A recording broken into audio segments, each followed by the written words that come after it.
Les Romains s'intéressent beaucoup aux peuples qu'ils rencontrent. Ils décrivent leur habitat, leur physique, leurs pratiques, leur organisation.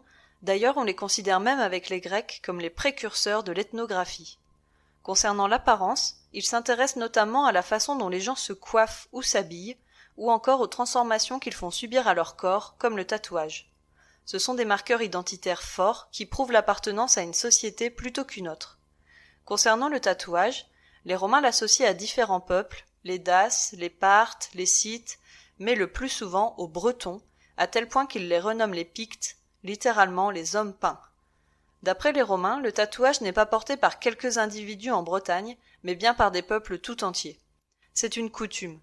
Tous les membres du peuple portent les mêmes types de marques, le plus souvent en forme d'animaux de couleur bleue, et elles ont une symbolique précise. En fait, elles forment comme un langage codé que les étrangers sont incapables de déchiffrer. Elles permettent aux Bretons de reconnaître leurs compatriotes et de connaître leur place au sein de la société. Grâce à l'archéologie, on connaît certains motifs des tatouages scythes, mais malheureusement pas des Bretons.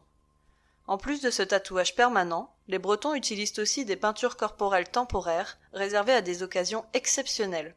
On pense à certaines cérémonies religieuses ou encore à l'entrée en guerre. Comme pour les Indiens, ces peintures de guerre sont censées former comme une protection magique et divine sur le corps des guerriers, aussi efficace qu'une armure, ce qui expliquerait en partie pourquoi les Bretons combattent complètement nus.